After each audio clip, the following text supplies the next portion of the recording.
What's going on, guys? Thanks for tuning in to another episode of the Ready Gold Standard podcast. My name is Zach Hernandez, and as always, I am joined by my co-host, Mike Andrews, and my brother, Eric Hernandez. Our guy, Matt Llewellyn, is not joining us tonight, but we have a very interesting recap show to bring you. The 49ers won last night on Monday Night Football, 20-9 versus the Carolina Panthers, which puts them in a tie for most overall wins on Monday Night Football at 54 with the Pittsburgh Steelers. Before I toss it over to my guys, if you're tuning in on X, do me a solid, hit like and repost. If you're tuning in on YouTube, do us a solid, hit like and subscribe. Hop in the chat, hop in 49ers Hive, hop in Nothing But Niners. Hit that subscribe button. We really appreciate it. Now they got that out of the way. Mike, how you doing? All is well, man.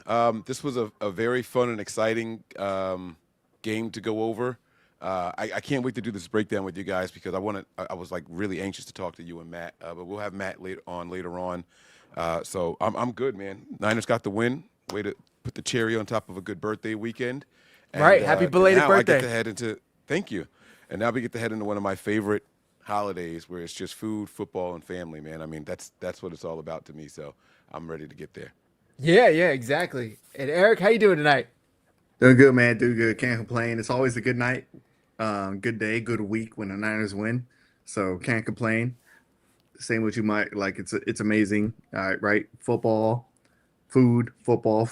It's good. It's a good time. It's gonna be a good week. We won. It's a good week. There should be some good games on Thursday too. Not like a couple of years. It's been kind of crappy. So, all right. Matt's not joining us, like I said. So he has a company Thanksgiving pie competition to join, from what he said, his wife's. Hopefully I didn't just dox him with that information. I'm just kidding. So, all right, let's start off. I'm not going to go drive by drive, but let's start off with the opening drive because I did think that was very, I don't know, important to what's the word I'm looking for? It was a great opening drive, methodical, I should say. Sky Moore takes the opening kickoff 16 yards, just shy of the 30. Start off with a McCaffrey run for 3 yards. Purdy hits McCaffrey for a 3-yard loss. Just like that, it's 3rd and 10. And he hits McCaffrey, who catches and runs for 11 yards. Just barely sneaks that ball out. 1st and 10 at the San Francisco 39. McCaffrey runs again for 3 yards. 2nd and 7. McCaffrey again for 4 yards. And on 3rd and 3, Purdy hits Pearsall for 6 yards. Cross midfield into Carolina territory. 1st down, incomplete pass. Purdy kind of threw it away because it wasn't there. 2nd down, Brian Robinson, 7-yard run. 3rd and 3, McCaffrey, 6-yard run. 1st and 10, Purdy hits Farrell for 3 yards. 2nd and 7, McCaffrey runs to the right for 8 yards. 1st down, out of bounds for another run by McCaffrey for 8 yards. 2nd and 2 at the 16, Brian Robinson runs for 4 yards. 1st and 10 from the 12, McCaffrey gets stuffed at the line. And on 2nd and 10 from the 12, Purdy hits Juwan Jennings across the middle, who somehow takes on 3 defenders, kind of bounces off them like a bowling ball, and just goes into the end zone, capping a 15-play, 72-yard drive to open the game that ended in the end zone. I think I heard Joe and Troy say that was the first opening drive touchdown that the Panthers defense had given up all year. It's a lot to break down, though. Right. So, Mike, McCaffrey. I mean, I think I said his name about 500 times. What do you make of that opening drive? How are you feeling after that? I liked it, man. Like you said, it was methodical, right? They didn't waste any kind of time going down the field or anything like that. And it felt good to me. I thought that we were in for a good game. This was one that when I first started, I told people Niners by 13. That was like my gut feeling all along. I also thought that this was going to be a game where we got to see Ricky Pearsall break out. The opening drive, I was like, it looks like they want to move this ball around a lot. Going to take advantage of these inexperienced linebackers. Like, I was ready to get there, man. I was ready for some action. It was very promising. Yeah, I agree. I was hyped. I saw that opening drive. I left work a little early so I could get home in time. Got home just as the game was starting. Eric, were you surprised to see McCaffrey involved that much to that level on the opening drive? I mean, it's one if it ain't broke, don't fix it kind of scenarios. But it was I was a little taken back. Like McCaffrey for like 7 drives was just McCaffrey. But I mean, again, if it isn't broke, don't fix it. Like hey, first down, and it Right. wasn't instant. It wasn't like, hey, we're driving it. McCaffrey just went 11 yards and we're getting another first down. But still, like no matter what they did, if they threw it, if they ran it, if he was getting it to the first down marker, if we're moving those markers, right? Right. Let's keep it Right. going. So, by the way, I see this question in here. This comment. Hey, Matt, if you're watching wherever you're at, provide Zach.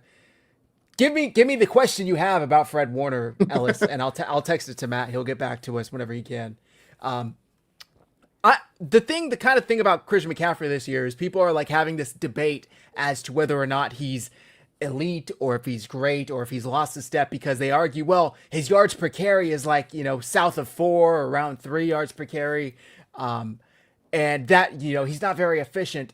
But when you watch him, like he passes the eye test. And I've argued this whole season that his lack of, long runs, he has 120-yard run on the year. And that's due to the blocking, in my opinion, which has gotten better. He averages 3.7 yards per carry, by the way, this season. So he's still efficient in the sense that if you think about it, every three runs, he's picking up a first down. I think I would take that. I was a little surprised, but then again, it's the Carolina game. I thought Trent said it best, though. He's like, so many coaches have come and gone since McCaffrey was traded here. I don't think that wound is still fresh. Like, so much time has passed. It's not really like he got traded and then he plays them 2 weeks later. I mean, that's really true. That's really true. Like the organization he left isn't an organization that exists anymore. So like, sure, Christian McCaffrey might feel some type of way a little bit, but not really, because I think like he's really grown. Like Flowers have completely established roots here, and the organization that he left just isn't there anymore. It's just not. Right. It's not the same people. Well, and that's a good point, because it's like this was their opportunity to show that they are up and coming.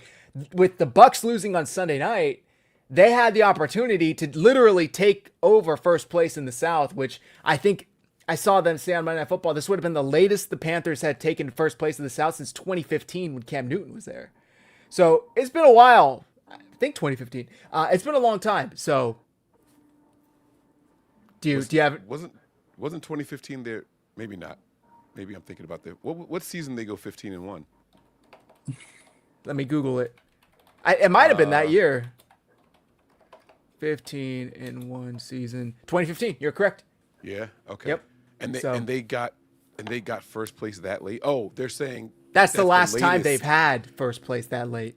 this late in the season. Okay, Yeah, I thought yeah. like they won it. I was gonna say like they were in first place that whole Okay. Yeah. All right, never mind. I see what you're saying. Yeah. No, one of the things that people have to remember, even if you go back and look at some of the bigger runs that McCaffrey's had, there was a 12-yard run last game, not this one, not against the Panthers, Cards. the one before that, the Cardinals, and it was 2 defenders.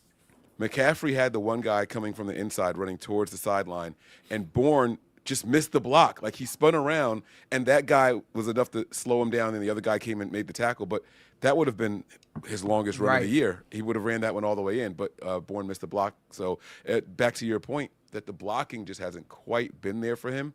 But, I mean, look, he's efficient, and not for nothing. I think that the Niners, with the way this defense has been set up and how they're allowing yards to everybody, we should have meticulous, long drives going more often than not, because we scored too quick. You're putting the defense back out there, and God knows what will happen when the defense is out there. Now, this game, the defense came to play, but we'll get into that in a second. But I do like it. I thought it was really good. Yeah, it was impressive. That was the word that kept coming to mind, was methodical.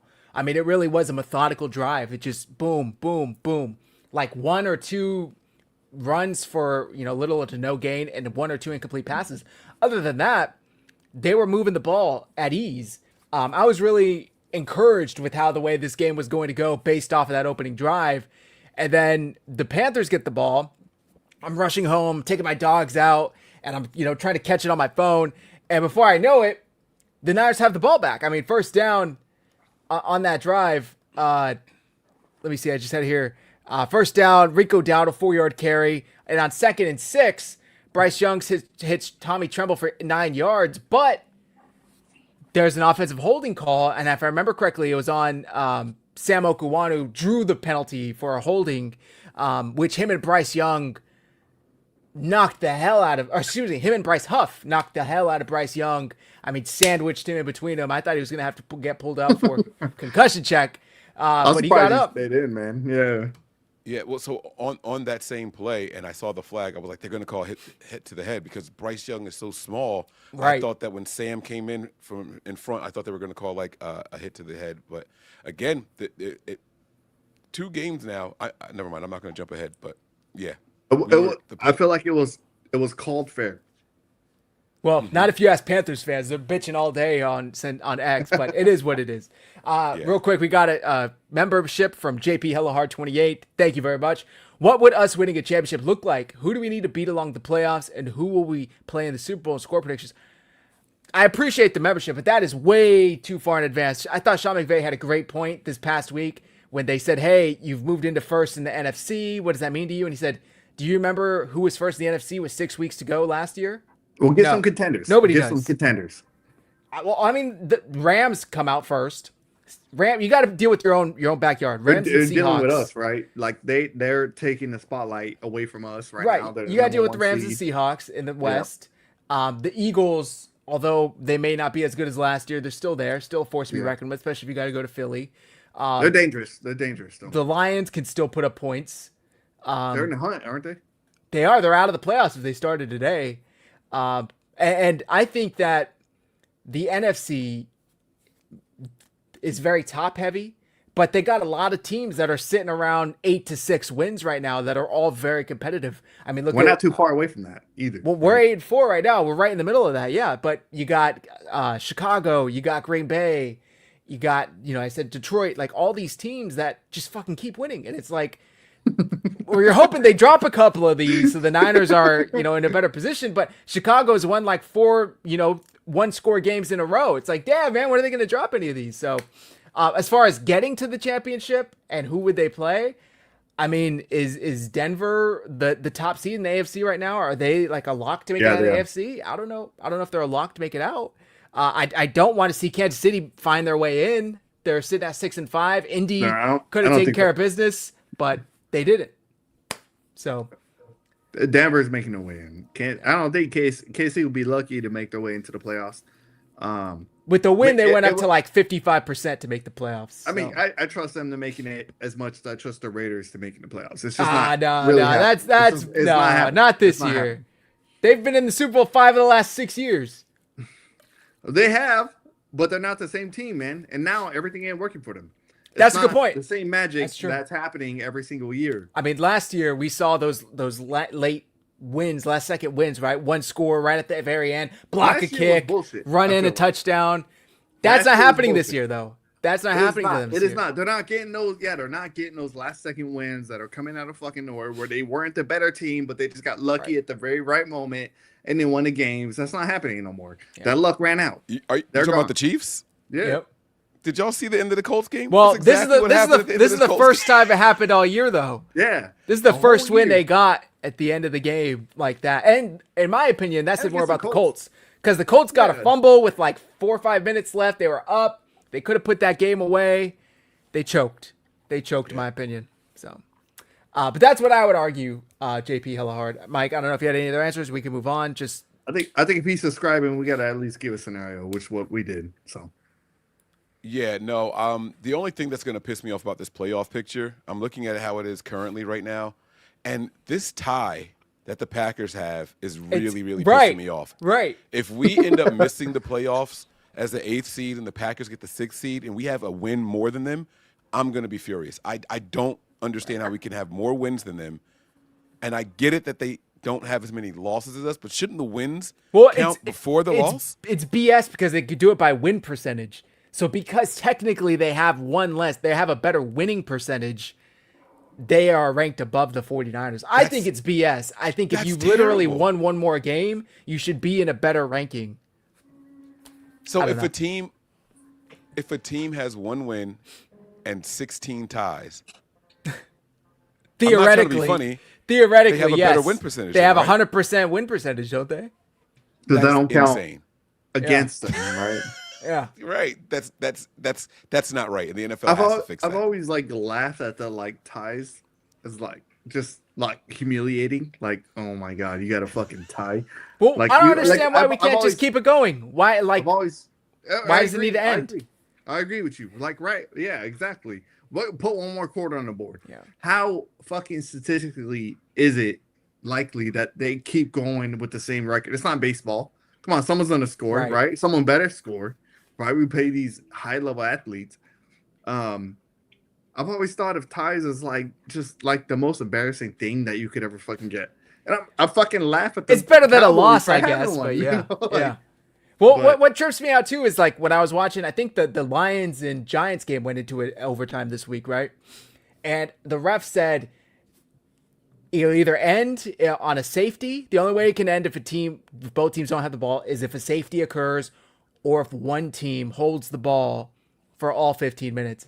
Or 10 minutes. I didn't know that. So technically, if you're able to, a team could hold the ball for 9 minutes and 58 seconds and then kick a field goal and the other team wouldn't be able to get the ball. Do I they didn't need know to? that. Like, is it just No. a 10-minute possession and then the refs run out there like waving their hands? At like, 10 minutes, hey, it's that's over. I mean, once the play ends, it's over. So once that clock hits 0-0-0, it's over. So whatever is the score, once that happens, that's it. But all right, we took a little detour. Let's get back to this game. But no, appreciate the question. Appreciate the membership, JP Hellhard. So the Niners get a 3-and-out on defense, which was great, right? After the holding call, backed the Panthers up to 2nd and 16. They got a 3-yard pass to Rico Dowdle. And then on 3rd and 13, Hubbard up the middle for 10 yards. And I was like, damn, that was close. They better not allow 14 yards on 3rd and 13. But they didn't. They came through. They forced the punt. And then the Niners get the ball back.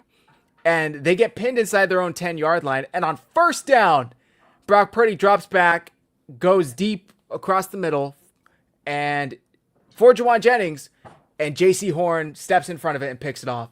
Mike, what are your thoughts on this interception? Who's at fault? J.C. Horn make a great play. Brock Purdy make a bad decision, bad throw. What are your thoughts? All of the above, right? I thought that Brock Purdy kind of just threw it out there for the taking. And this one wasn't the contested one, right? Like this is the one that he caught clean and went, if I'm not mistaken. J.C. Horn just kind of stepped in front of Juwan Jennings. Right. Yeah. Picked it off. So it was a little bit behind him. Purdy should have led Jennings a little bit more.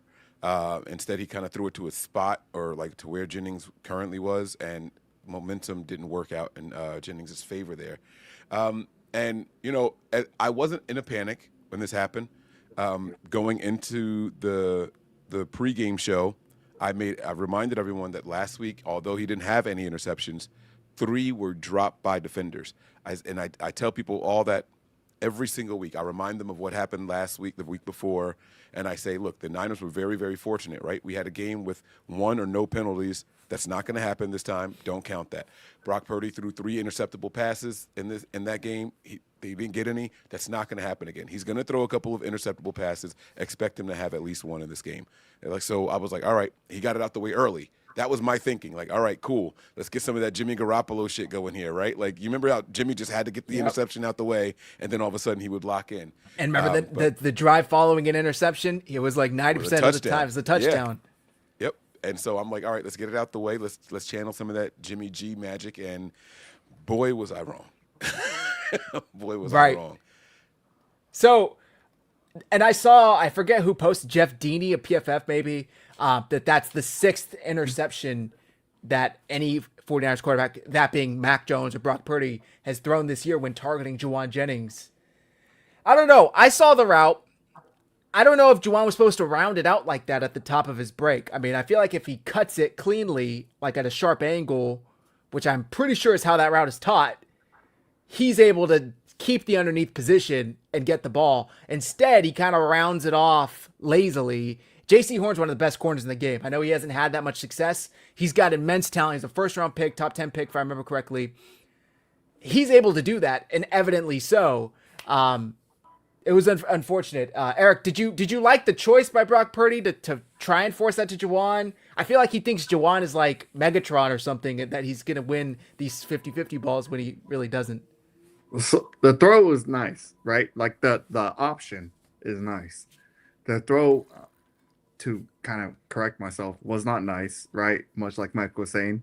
It was underthrown. Like I get where you're trying to go. There were checkdowns to be had, and we could have had better outcomes that weren't maybe the greatest, but like we could have moved the pylons, we could have moved the ball a little bit Right. further.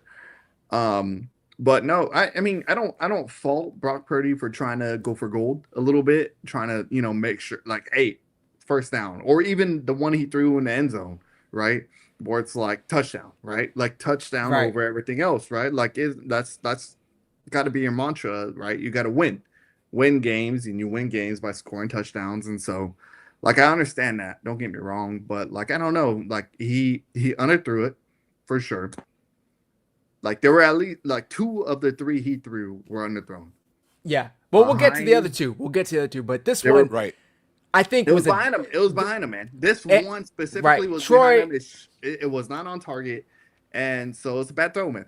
I mean, I don't know. I don't think it was a bad thought process. I think it was a bad throw. Yeah, I would be interested to see what that throw ends up looking like if Jawan runs a crisper route. But at the same time, you just Well, got you the ball see- back after a 3 and out. Like, you need to take this stuff into context. You're backed up on your own 8-yard line. You just put the Panthers in prime scoring position when instead you could have had a chance to go up 2 scores on an anemic offense that, aside from the Falcons, hasn't been able to do anything. I'm not taking any blame away from Purdy, because I do think why force it, but I think there's equal fault to be had here. Even then, you Yeah. don't see him cutting back. You see him running. I mean, maybe you're like, all right, hey, he's fucking gunning it. Let me put it in front of him instead of like hoping he cuts back. But I don't know. Maybe you are expecting that cut back to fake him out and things like that. So Mike? Right I read get is it. bad throw. Leslie had a comment earlier. It wasn't this one. It was one there. This is the one right here. And she said that she thinks that there's still some problem with him setting. He went to the podium right away and said, no, I had no issues at all. My foot was fine. The toe was fine. Like, it's none of that. So we can't keep saying that if he's not using that as an excuse. He did try this whole, I got to go back and look at the film thing again. And that pisses me off when they ask him about the injuries. And he says, I have to look at the film. No, you don't. The injury is how you feel. And you're not going to watch a play and says, oh, yeah, that looks like it hurt my foot. Like, that's not how it works. You know what I'm saying? Like, if you're Like, you feeling hurt or something not, right? Yeah. So, like, that answer always pisses me off. It just bothers me a bit. But other than maybe that, it's his though, quarterback answer though. right. Yeah. Right read, just bad execution on Purdy's part. And I do get what you're saying with giving up the underneath leverage, with rounding out the route. So, like I said, all of the above. Yeah. So turn the ball over right after getting a 3 and out, and the Panthers take over at the 49ers 16-yard line. 16-yard line. First down, Bryce Young scrambles for 5 yards. 2nd and 5 at the 11. Rico Dowdle runs for 3 yards. 3rd and 2, Bryce Young scrambles for 7 yards. Gets down to the 1-yard line. Mustafa just happened to keep him out of the end zone. And then 1st and goal from the 1. For some reason, the Panthers got cute, and instead of just running it in like they probably could have, they decided to do like a read option type pass. And Jair Brown, there's nobody in the flat to occupy him, so he kind of goes to the flat at first to kind of stay in front so Bryce Young couldn't run it in. And then he sees Bryce Young's eyes that he's about to try and pass it back, I think, to Tremble. And he just leans back and picks it off. And he almost did it. He almost dropped that. He bobbled it, but he did catch it. Mike, that's your guy from Jersey. Run me through the emotion. Run me through the play. Yeah, man. Big Jersey stepping up. Listen, man, he has had a good stretch of games. So I want to give him his props because I came in and I was killing him. It's weird. At the beginning of the year, I was like, all right, maybe this different position for him is pretty good, right? He's doing like this kind of hybrid linebacker / safety position and all. And I was like, all right, it was looking good. Then he went on this stretch of like 4 or 5 games. He got benched at one point. Like, it was weird. And then I don't know what it is. Robert Saleh likes something about this young man.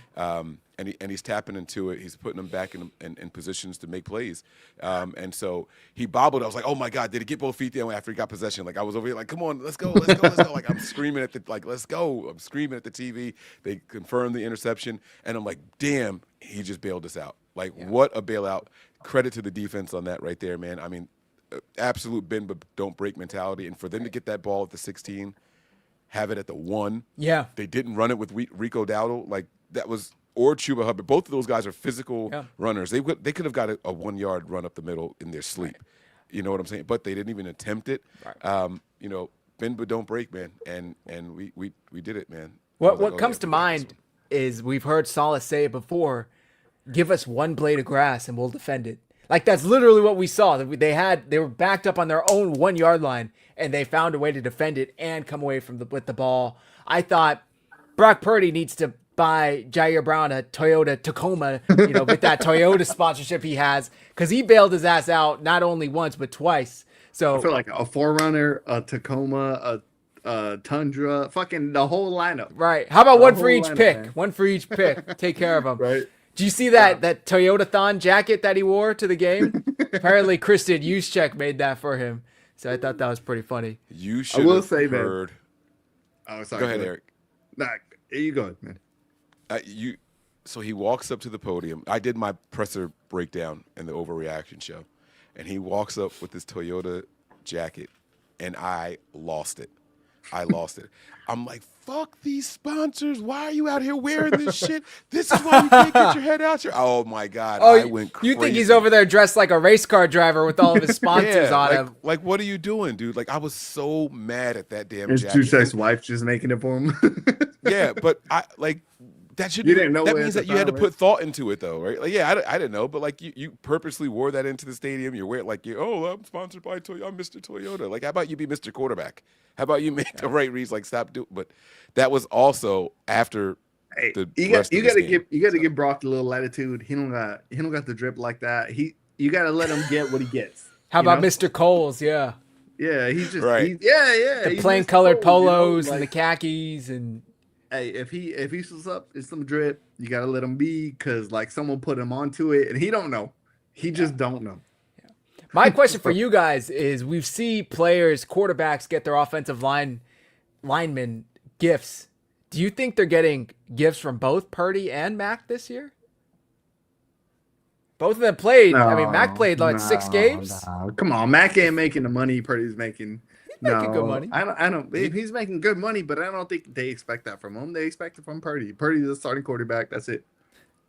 I'm with Eric on this one. Brock, yes, he is the starting quarterback, but no one said it more than Mac Jones. At the end of every game, I'm just the backup. This is not. There's no quarterback competition. I'm just the backup. That's his sign right there. Hey, offensive lineman, just remember. This is Brock's team. That's a good point. Gifts from him. That is a good point. Yeah, yep. It could be a little overstepping his boundaries, What if he gets him a better gift than Brock gives them? That is kind of awkward. Yeah, but being activated and earning money in your contract because you were activated doesn't mean you're that guy, right? Like, speaking of earning money, kudos to him. Kendrick Bourne has been 18 yards away from earning $500,000 for like 2 weeks now, and he hasn't gotten that 18 yards. Mike, is this a conspiracy? $25 million to free up right now, so let's go ahead and right, 26 million, yeah. Mike, is this a conspiracy, or do you think Purdy and KB just don't rock like that? Nah, I'm buying into the conspiracy. If for one reason only, my man made a public plea. George Kittle, please let me just get one. He knows it. Yeah. I didn't know that he was 18 yards away from the bonus. Yep. He knows it. Hey, George, let me just get one. Come on. Like, I just need one. I need one. And they're not even looking his way. They are not. I will say I don't feel like I saw a single KB target entire last game. Purdy doesn't throw his way. Which is weird. It's weird. No, Purdy does throw his way. Or no, maybe it was Mac Jones. It's Mac, because they had the connection from New England.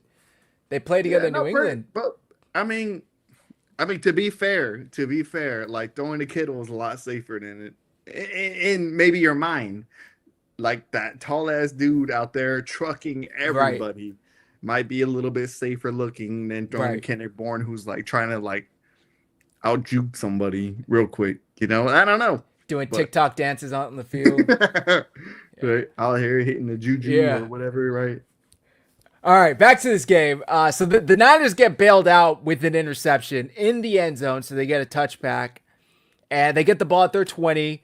McCaffrey run, Purdy pass to McCaffrey, Kittle 11-yard reception, Brian Robinson a 4-yard reception, 5-yard run. They cross midfield at the 47. It's 3rd and 1. McCaffrey gets stuffed. It's 4th and 1. They go for it. Purdy sneaks it and gets the first down. First down and 10 at the 44. McCaffrey for 3 yards. Purdy scrambles for 9 yards on 2nd and 7. It was kind of nobody there. He took off and got some yardage. 1st and 10, it's Jennings for 4 yards. 2nd and 6, incomplete pass. And then 3rd and 6 from the 28. He is intercepted for the second time, going for Pearsall down the middle in the end zone. Is that the end zone one? That's the end zone one. Mike, I'll go straight to you again. Bad decision, bad throw, both. What are your thoughts on this? I'm going to pull up a still shot of it. Yes and yes. Yeah, get that still shot because let me tell you, man, I was fuming. I was fuming, man. Like the defense just bailed you out, and this is how you repay them. Like you don't have to get it all. That was on first down, wasn't it? It was 2nd and 6. Oh, 2nd and 6. Wait, hold on. 3rd and 6. 3rd and 6. Oh, 3rd down. Okay. But 3rd down. if you see the still shot, There were people open underneath. Kittle's open. Look at that. The check downs. Yep. Jawan's And open. he could have ran it. And He could have ran it. this is where he has to go to for the first down. You're telling me he can't at least get to here? Right. Like, come on, bro. I think if he checks this to Kittle, he beats this dude. Jawan can block this guy, and he probably gets in. Yeah. Yep. This is what Purdy's field looked like when he threw this. A terrible decision. Absolutely terrible decision. And way too. Dare I argue, worse throw than decision? Yeah. Like, if you're going to throw this, that throw needs to be on the back of the end zone to where it's either caught by Ricky or it's flying out of bounds. Mm-hmm. Instead, it's in front of him. Mm-hmm. Just I'm sorry. bad. I'm sorry. That's it. Sorry. Oh, you're good. Any thoughts on this one, Eric? That we haven't said already? I know we kind of just broke it down. That Yeah. you guys haven't said already. Like, yeah, like it was a bad throw. It was a bad read. It was like there's checkdowns that I feel like were available that he should have done. You know, like I don't blame Curry or Purdy for trying to go for gold there, right? Like touchdown pass is touchdown pass. 7 points, 6 points, right? On the board that's money, right? That's what you get paid to do, but Right. What's didn't work out crazy? this time. This is when he's letting go of the ball. Let me pull this up in a new tab so I can zoom in. Ricky Pearsall, to me, It's pointing. yeah, is pointing, but he doesn't necessarily look open to me. Like, I get any receiver's going to be like, give me the ball, give me the ball. He is literally blanketed by this defender right here. It almost looks like he's gonna fall down.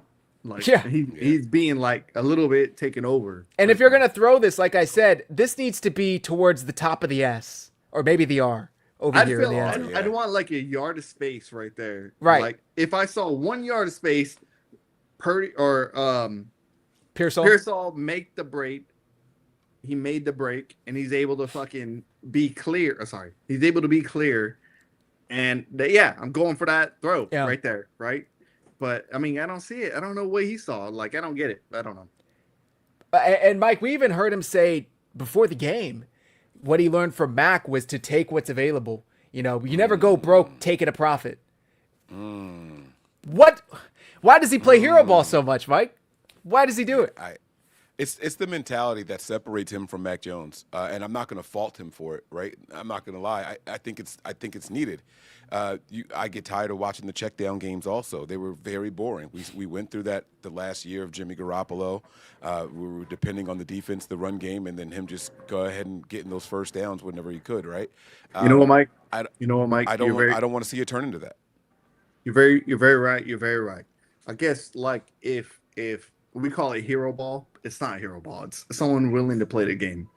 And if we're going to be willing to support someone that's a quarterback that's going to sling it downfield, then sometimes we have to, accept the operational risk there, right? I feel like I this is a problem it with can't Purdy be that we've perfect. seen over the last It year. can't be perfect. Right. It's the interceptions forcing it. Take what's there. I mean, 3rd and 6, you had George Kittle for a first down. You're in red zone. You're in the red zone. You could have gone up 2 scores. Again, second time I'm saying this in this show. You could have gone up 2 scores on an anemic offense. But and you force a throw, get picked. I'll say hindsight's 2020. He can't read the field. That looked pretty fucking clear to me. Everything, right? He's reading the field as best as he can. Sure. Don't get me wrong. Like, that's his job. His job is to read the field. I get that. But like it's not everything in hindsight. It's everything in real time, and he's making a real time decision. And I feel like, hey, if he's gonna be a gunslinger from time to time, sometimes we have to accept the risk. Well, also, and if Matt were here, I know Matt would say this. Mike would agree. He'd be mad at my opinion right now. Yeah. No, he thinks he has Josh Allen's arm, and he doesn't. Like, he thinks he has a rocket for an arm. This is year 4 of Brock Purdy. How do we still not know his own limitations? He doesn't. Yeah. Okay. Well, I don't think he doesn't know his own limitations. I don't think he meant to underthrow those throws, but it happened, right? Like, I think we've all been in situations physically where we're like, hey, I can do this, and maybe we underperformed a little bit. Well, that's my point. He thinks he can do it, but he But can't. he just came back. Mike, any thoughts on this? That he just came back. Now, listen, we heard the excuses when he hurt the shoulder, and then he came back and he was struggling a little bit, right? Now we're going to keep blaming it on the foot. The point is, he's back. Forget that he just came. He's back. That's it.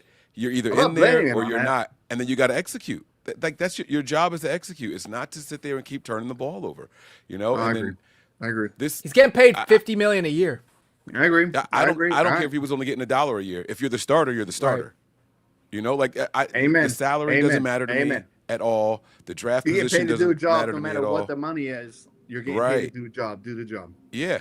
If he's out there, he's got to make the right reads. He's got to put the ball in the right positions, and he does it sometimes, And then we got another one to get to before I say anything. Right. So I'll go back into it. So instead of going up 10 or 14-0, the Panthers take over at the 20 because they also get a touchback.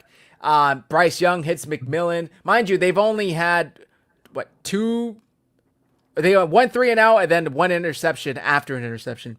So on this drive, after the interception, they hit McMillan for 6 yards, Chuba Hubbard 2-yard run, and on 3rd and 2, Bryce Young's hits Tedero McMillan right in the hands, and he drops it. He bricks it. And since they're backed up on their own, 28-yard line, they have to punt, even though it's 4th and 2. The 49ers defense came through again. Mike, was you surprised to see the defense playing at this level, or would you say it was more Carolina effing up? Yeah, no, it was more about Carolina. But the defense did do well. I want to say that I think we finished the game with just 1 sack, but there was pressure all game long. I think we lost Sam O at some point in this. Yep. But, it didn't really seem to matter. The defense, they were dialing it up. Saleh did a couple of blitzes in this game. The defense came to play. They're tired of, I think that they're offended by those George Kittle comments. It's on us. We got to put up 40 points a game. That's it. There's no other expectation anymore. If we want to win games, we got to put up 40 points a game. Robert Saleh is going to take that personal. Everybody on that defense is going to take that personal, right? Like, hey, we saved y'all asses this game. Like, just remember that. Like, we saved you guys this time, right? And when's the last time we could say that about a 49ers defense? Like, honestly. Oh, I could. Week 1 through 3. After Bosa got hurt, think of how those games ended. Week 1 ended with the strip sack on Sam Darnold. Week 2 in New Orleans ended with the strip sack on Spencer Rattler. And then week 3. Even then, we were still soft on the outside of that. The secondary, we were soft. For sure. But the defense at least came through for the Niners in those weeks. There were aspects of our defense, right. Sure. So, I know, Eric, you and I were texting each other. We're both hyped. We're like, holy shit, the defense is actually coming through for us. But there is something to be said that if they're playing a more explosive offense, you turn the ball over twice in your own 20, you're probably looking at 2 touchdowns, if not a touchdown and a field goal at the very most. So I think we lucked out a little bit that we just happened to be going against the Panthers of all teams Monday night for Purdy to have a stinker.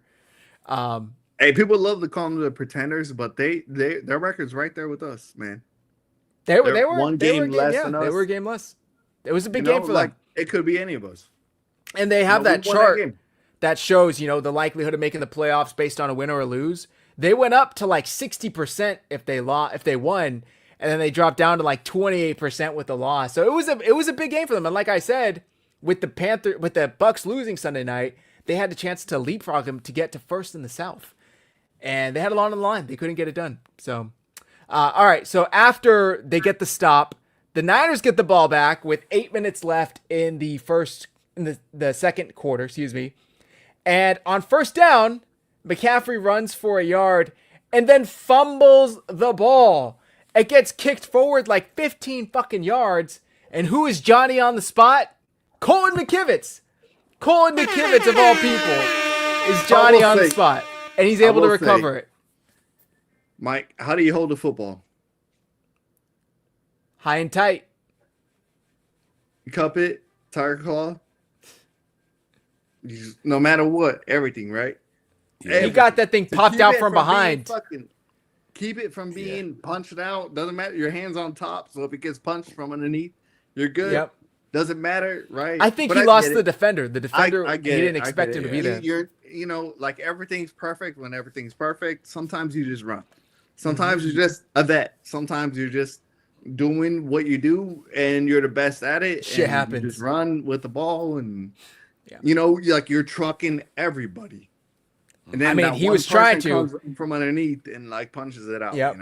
So, Umana Milan. I have no idea how to pronounce that last name. He's the one who punched it out.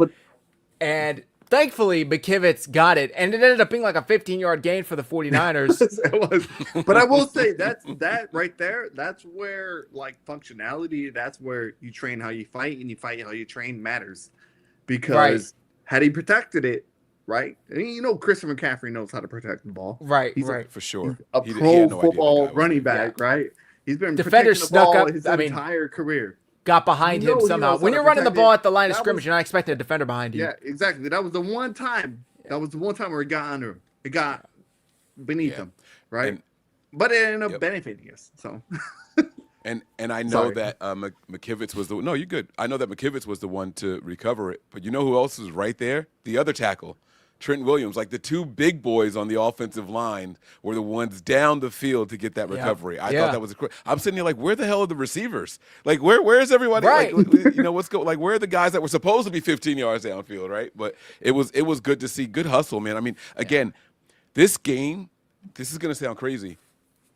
All three phases of the game played extremely well, right?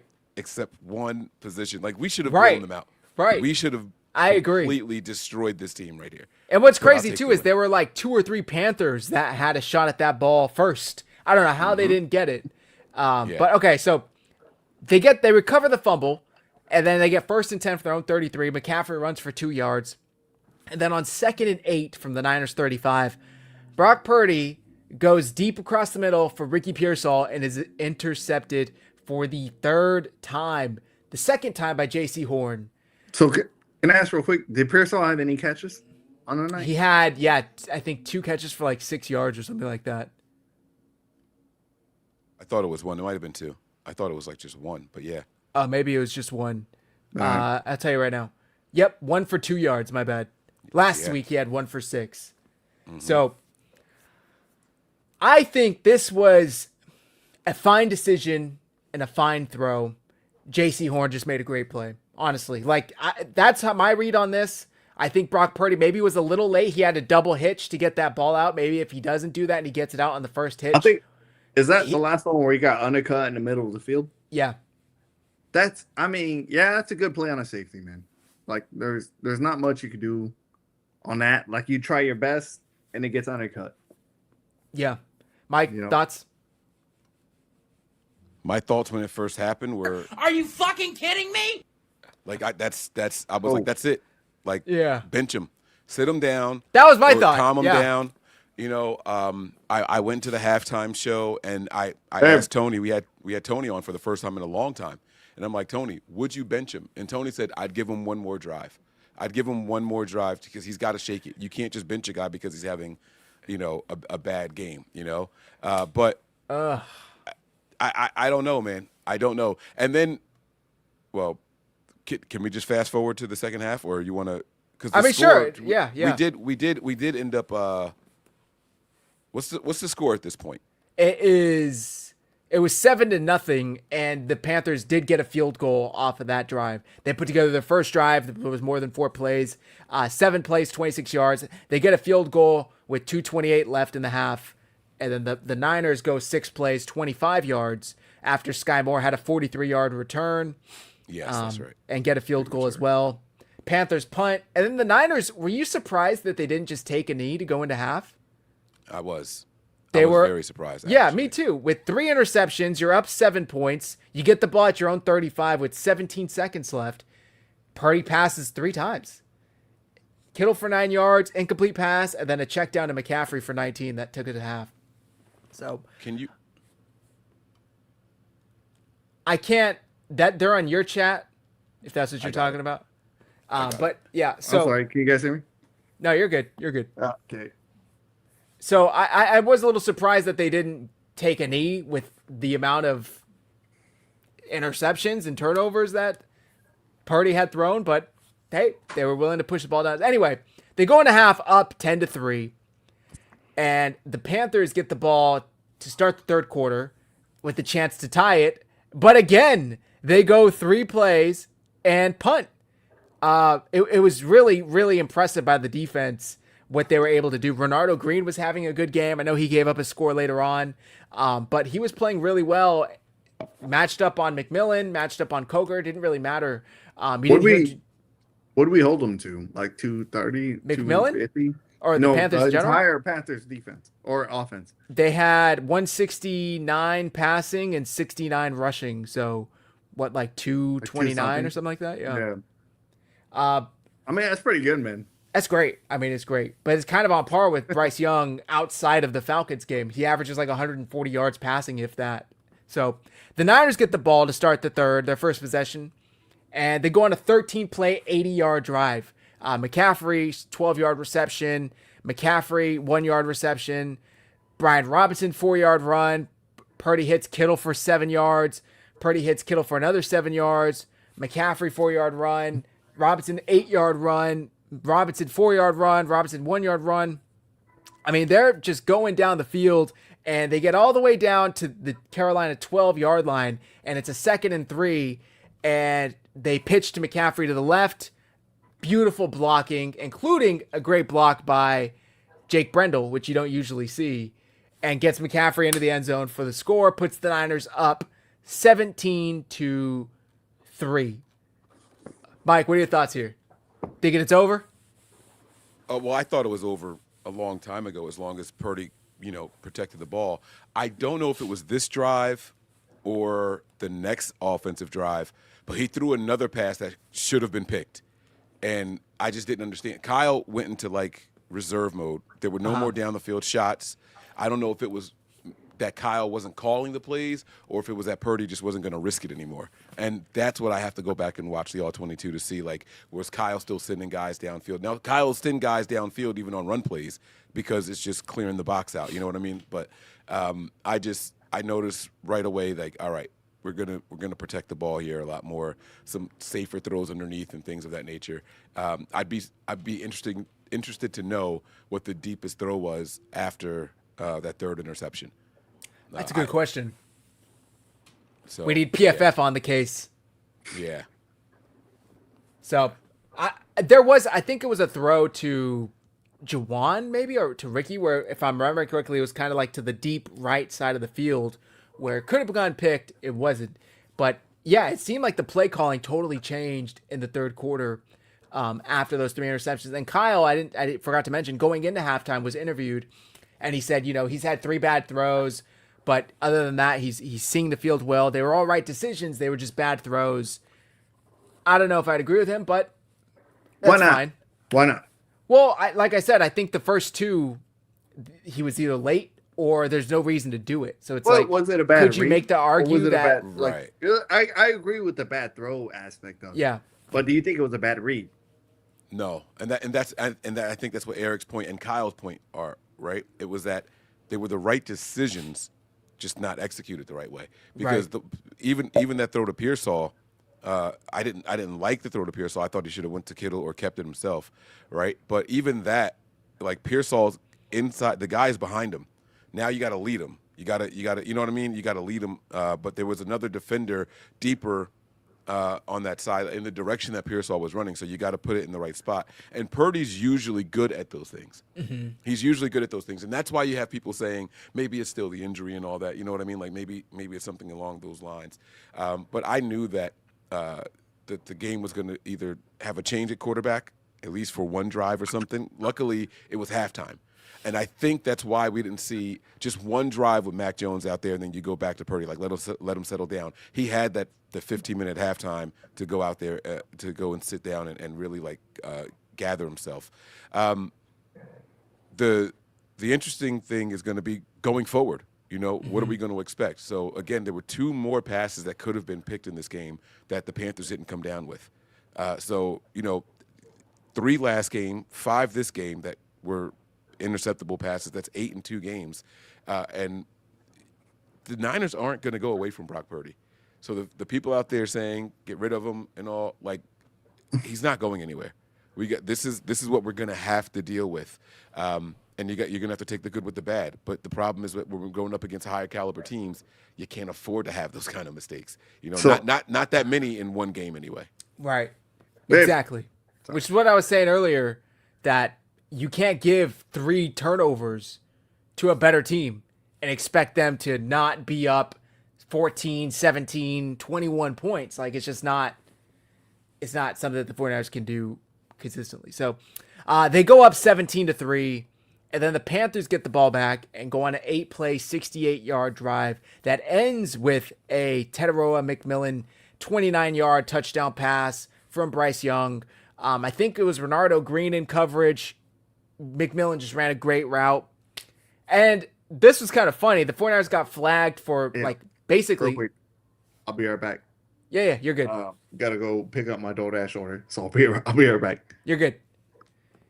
So they get flagged for leverage, basically. I think it's like illegal touching now or something like that is the penalty, right? Illegal contact. Yeah. So what that is, because we were the benefactor of this same exact play call a couple weeks ago, right? And what happens is the snapper is considered defenseless, and if you make contact to the head, the league can call it. And so we got that. And it wasn't that it was necessarily leverage. No one tried to go over him. I watched the play. They were going around him, but they made contact with the head. And apparently, like, you just can't do that. Like, I remember people when we got the call, they were like, "Is this something that the Niners did on purpose? Like, was that part of the plan?" I think that ended up giving us a first down, and so we ended up scoring on the next drive. It was we got 15 yards and we were able to kick another field goal. Pinheiro had missed, and we were able to get 15 yards and make it. So yeah, so but it's an interesting penalty because I think if his head stays down, you're not allowed to touch it. But if the long snapper's head goes up, right, it's not a penalty. Yeah. And so people are wondering if teams are going to start doing that now on purpose. Just keep your head down and widen your arms. And if they touch you, it's a free 5 yards. That's a ticky-tack play, but if they're going to enforce it, they have to enforce it. Right. You know what I'm saying? But luckily for the Niners, it worked out in our favor. It so did. now they're like, oh, okay, we don't need the 1. They're going to give us the ball in the 1. We're going to show them that what we should have done the first time. So riddle me this, Mike. You get the penalty, and you get the ball at the 1. The Panthers opt to go for 2 to try and make it a 9-point game try to make it an 6-point game. 6-point game. Trying to do my math here. Try to make it 11-17. But they get the ball at the 1, and then they come out in shotgun. And then they come out in shotgun formation, so that kind of defeats the purpose of getting the ball at the 1. And they throw a pass that like sails out the back of the end zone. The receiver has no chance of catching. I think he was actually open too. What's the point of doing that, Mike? If you're going to get the ball at the 1, why not run it? This is going to go back to coaching. Right, because this is your second time now. Now that I get it, this was an extra point attempt or 2-point conversion as opposed to the whatever. But this is your second time having the ball at the 1, and you didn't run it again. Yeah. You didn't run it again. It's like, dude, like at this point, this is why I said, like, we have the better coaches. I'm not going to say we have the better roster right now, but it looks that way. We've got the better quarterback, believe it or not. We've got the better running backs. We've got the better tight ends. You know what I'm saying? So it's like this was supposed to be an easy, stress-free game, right? And I've never seen so much anger after a 49ers win. Right. I've never seen it before. People are a little conflicted. So, yeah. like I said, like we said, they go for two. It's no good. Two-point conversion fails. So the Niners are up 11 still. Excuse me. I keep looking at the next score. They're up 8 still. And then they get the ball back. 10 plays. Now, I'm just going to read these plays off to you. I'm not going to necessarily go into them by detail. But just so you can get a feel of how the game calling changed. 8-yard pass to Jennings. McCaffrey, 17-yard run. Brock Purdy, 19-yard pass to Kittle. McCaffrey, 1-yard run. Jennings, 7-yard reception. Purdy, 3-yard scramble on 3rd and 2. McCaffrey stuffed for 3 yards. McCaffrey stuffed for 5 yards. And then on 3rd and 18, Brian Robinson, 12-yard run, and they kicked the field goal. You said it yourself earlier, Mike, that you felt like he kind of pulled out the "this is simple shit" playbook. Yeah, we're gonna protect the lead that we have, and while we're here, let's just try to at least get some points every time we touch the ball. And I think that the team handled that pretty well. If I'm being honest with you, I think they handled it pretty well. It became more about protecting the ball, not turning it over anymore. They didn't want to do that. You had the 3 interceptions. You had the McCaffrey fumble. It's like, all right, let's settle everybody down here. The offensive line was playing their ass off. I mean, I know that didn't sound good because you heard the stuff for 5 and stuff for 3 on that same drive, but the offensive line really, really impressed me in this game. Right. And so, I mean, you take the good with the bad, but we got points out of it. Matt Gay came in and he was perfect on the day. Didn't miss any extra points. Eddie Pinheiro, right? Gay from the Bay. Yeah, man. Like everything was working out, man. The Niners have been. I think that they really should be in some talks for coach, GM of the year, finding these players, finding these pieces, and getting them to plug in here. And you rattled off 8 wins with all of these major injuries. It's really, really impressive. People are going to say, "Oh, you haven't played anybody. You haven't played anybody." I don't care. You're playing who you can play. We can't pick now. All right, well, let's see what we look like against the Ravens. Oh, let's see what we look like against the Bills. They're not on our schedule. You know what I'm saying? So I like it, man. This was a really good. This showed some grit and tenacity for the team overall. This is finally it's like I said, it's the opposite of what George Kittle said. The offense feels like we've got to go out there and do it because the defense can't do it. Yeah. Well, now the offense was struggling. The defense stepped up. The special team stepped up. It was a 40-yard return by 43-yard return by special teams. Yeah. So like these guys are out there. They're doing their thing, man. Like they were really, really like they played really good complementary ball in this game. This was one of my more proud games for the team overall in the year. Joey says, ever heard of moral victories? We had a moral loss. That's funny. I guess, man. I guess that's one way to look at it. I mean, we can't keep calling it a moral loss either because we're not making a change at the quarterback position. We're not going anywhere. Right. So. Yeah. Okay, so I see Eric's on the stage. Are you good to go? Oh, he's back? Oh, I thought he left. I didn't get my DoorDash. I'm sorry. Oh, you're good. Man. All Let me good. change this While real Zach quick. is doing that. So at this point, we go out, we get the field goal, and I think everyone's like, all right, guys, let's just settle down and get home safely. This is the point where we're ready to put this thing in cruise control and just ride smooth from here on out. Yeah. I mean, they go up 11 points, and we'll just wrap it up quickly to share our final thoughts as we got to wrap the show. The next play, Panthers are trying to move the ball down the field quickly. They're down 2 scores, and they are having a little bit of luck. 18-yard pass, 3-yard pass, 9-yard pass, and then 2nd and 8 at the Niners 33. Bryce Young goes for McMillan and is intercepted again by Jair Brown. Second game, yes. Back-to-back games with turnovers for the 49ers defense. I want to say for the first time this year. Last week they had 3 turnovers. This week they had 2 turnovers. Really impressive stuff. Mike, they were bitching, they being Panthers fans, for a holding call or a PI call on, I think, Green on that route for McMillan. There's a screenshot kind of going viral of him holding McMillan's arm. We all know what screenshots do in football; they're meaningless. But what are your thoughts on whether or not there should have been a call? The Niners get away with one here. I'm not going to say that they got away with one because I don't think he changed his route. And it's not like he held the arm and stopped him from going and reaching for the ball. If he had held his arm, then, they could. But at the same time, I did see the contact, and if the refs threw the flag on it, I wouldn't have been upset at that either. Right. So that was a football play, bang-bang type situation, and you got to go for it. Now, what I wanted to see was that arm extended because he pushed off? It didn't look like that to me. It looked like he just grabbed the arm. It kind of looked to me like it was a little bit of both.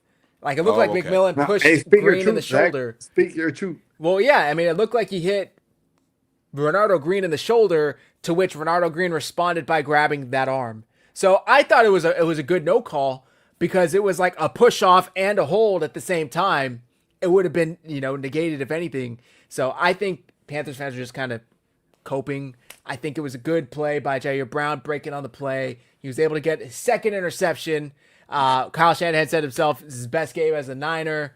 It was great to see. And the Niners, we'll wrap it up here, were able to just get out with a win.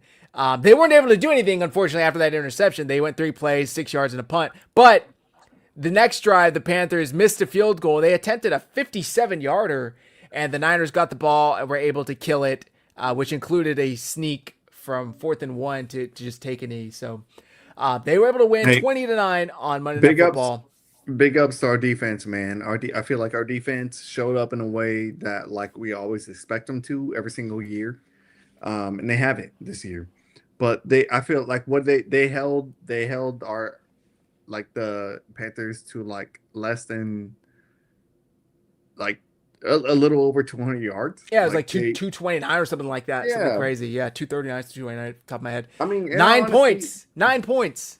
When it mattered, they held them. They held them. A hell of a game. They made stops. They made interceptions. They ruined the entire Panthers' day. Yeah, I agree.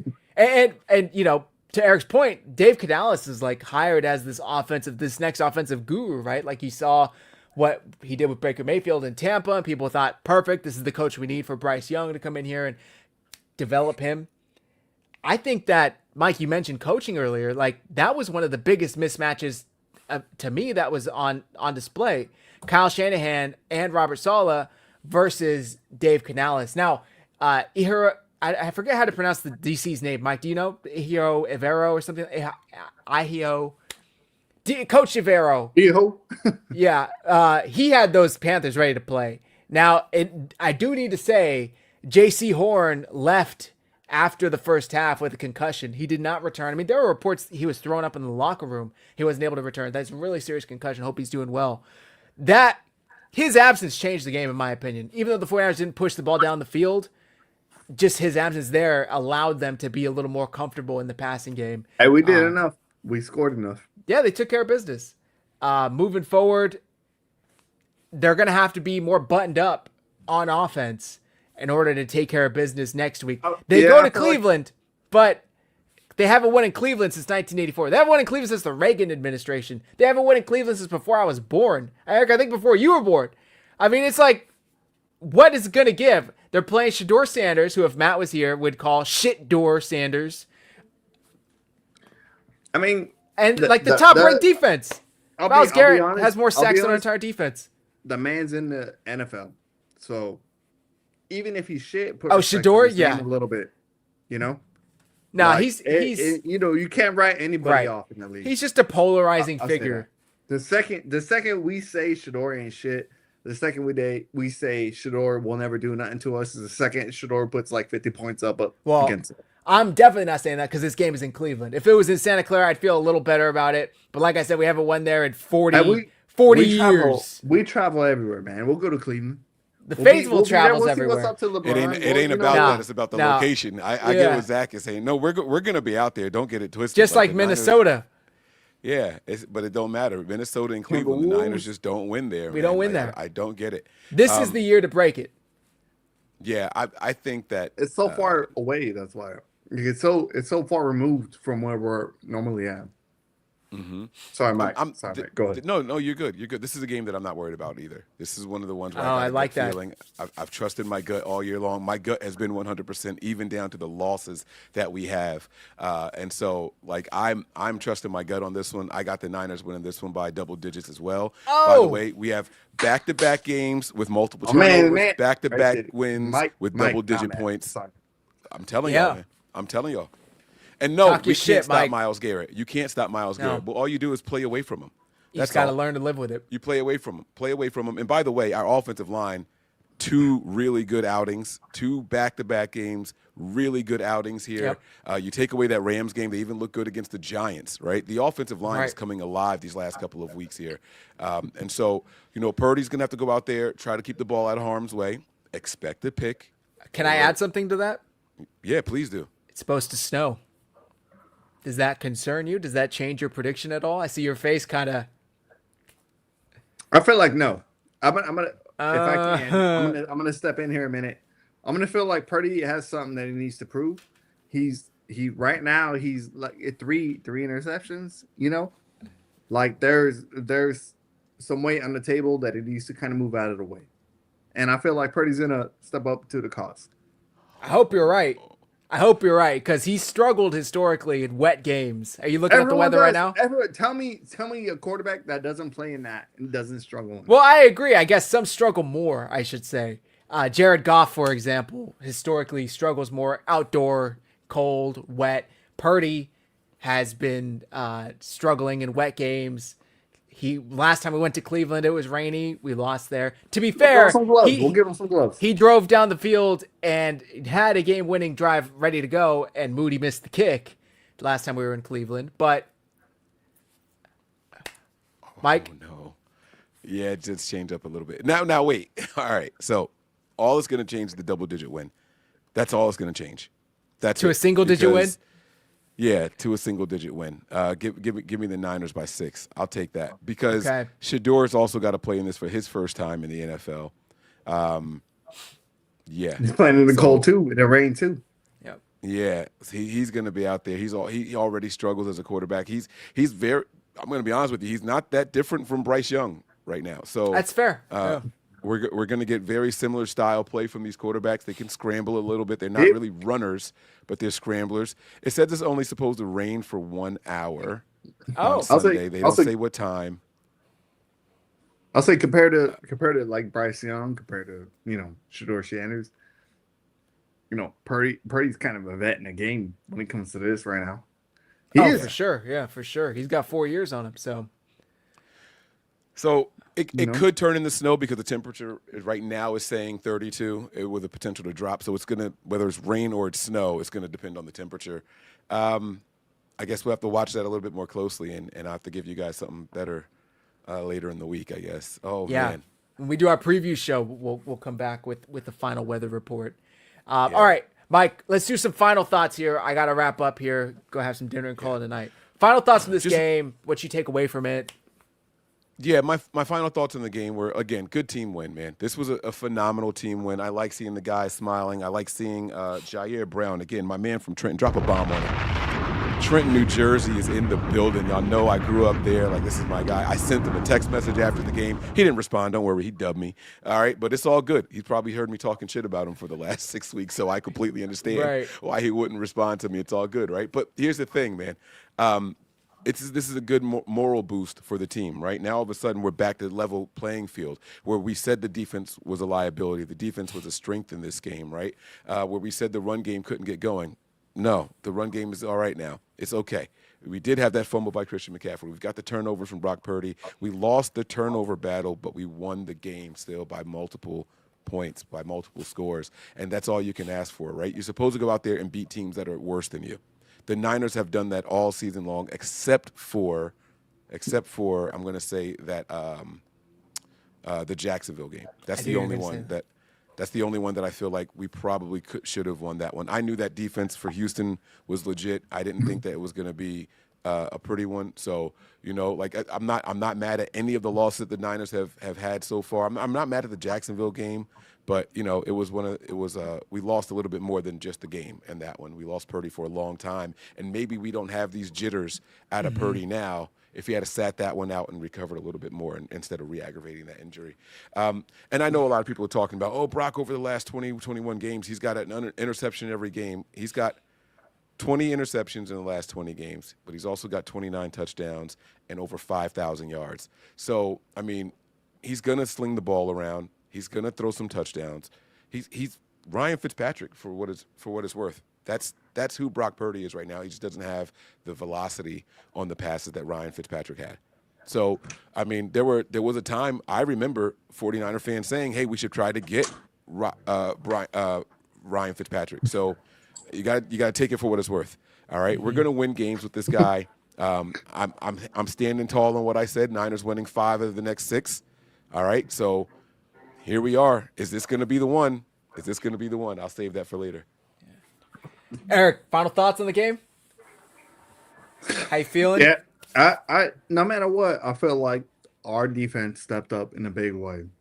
I feel like they held the Carolina Panthers till under 240 Yes, yeah. yards, no matter what. I feel like we kept them from being able to make any kind of substantial play. Right, couldn't get any traction. So other than that, I'm happy with that. I'm happy our defense is finally stepping up, playing the game. I feel like our ground game was solid. I feel like Christian McCaffrey kind of ran really solid. There was a lot of plays where he didn't, but there's a lot of plays where he did, and that's all that matters. I feel like Christian McCaffrey's supposed to be shut down, right? And anytime he gets out of the pocket, anytime he gets 5-7 yards, we fucked him up, right? Sorry for cousin. No, you're good. You're good. I agree. So, I agree with that. How are you feeling about the team moving forward? You confident that they're going to take care of business the next 6 weeks? I feel like we have nothing but that to do. So, all right, we're gonna move forward amicably, as Step Brothers would say. I think, yeah. Okay, I got you. All right. No matter what, we're gonna put in work. I feel like the Niners are gonna make the difference. They're gonna step up offensively, and just kind of shut down any kind of opponents that we have coming forward. Nice. Okay. My final thoughts here. Through 12 games, they're 8-4. They've won 2 for every one they've lost. This is the first time since week 3 we were able to get back-to-back wins. We started out 3-0, and then it was win-loss, win-loss, win-loss. They were able to put together 2 wins. Purdy, 2 starts back since his injury. Was it ugly at times? Yes.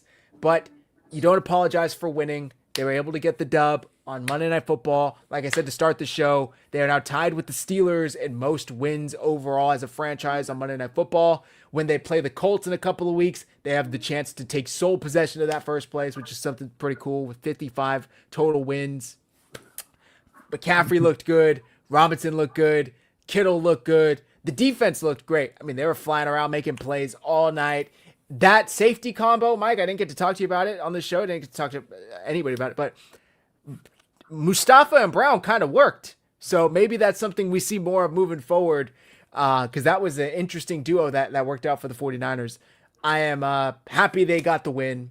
It's always better to work on things with the win than to work on things with the loss, right? So you can improve upon the 3 interceptions going forward with the win in your pocket. Dominic Pooney's looked better. He's gotten healthy. That PCL sprain that he suffered in Vegas in the preseason appears to be fully recovered from that. So the offensive line is looking better. Jake Brendel had some good plays. I'm excited. I think that they're going to take care of business next week, but we'll save that for the preview show. Before I wrap up, we just got a super chat from Mike's guy, Sean. 1, is Brown really shit or a playmaker? Or is it they were bad? Why are we playing 2 strong safeties? Slow, right? 2, how long before Purdy is benched? Mac better. Well, Okay, the Hold whole on, reason. Mike, you want to take that? I mean, look, I think that Jair Brown is a little misused. That's all, and they're finding a way to use him to his strengths. Now, Zach just said that the safety combination was interesting in this game, right? I thought it worked.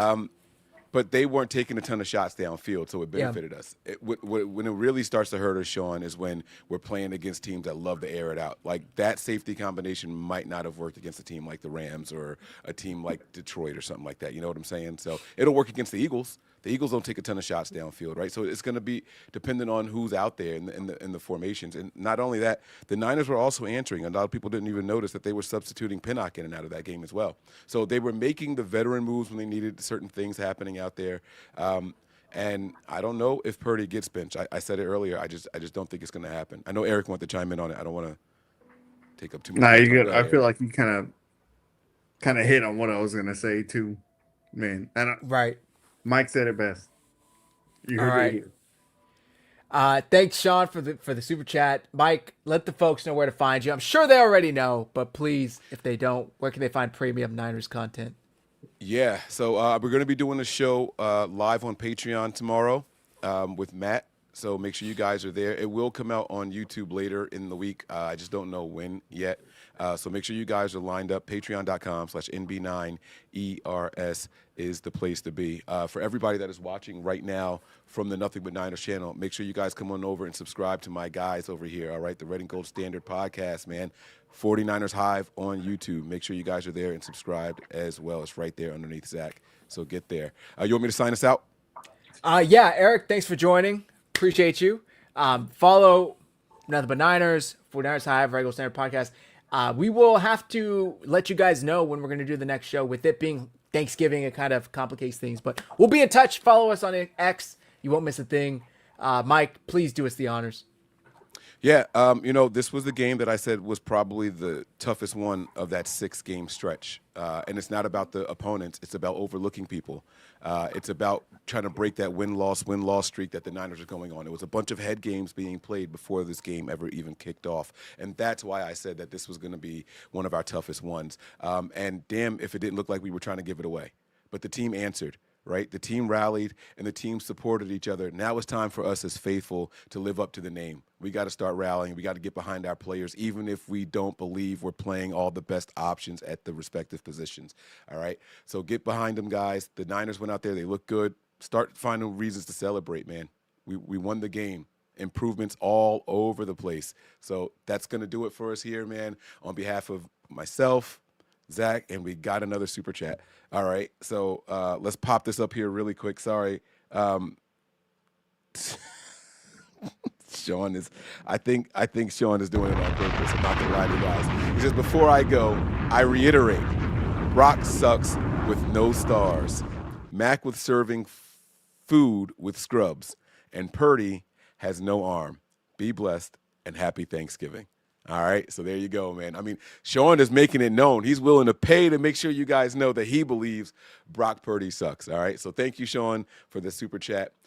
And again, on behalf of myself, Eric, Zach, and the absence of Matt, guys, stay faithful. And as always, go Niners.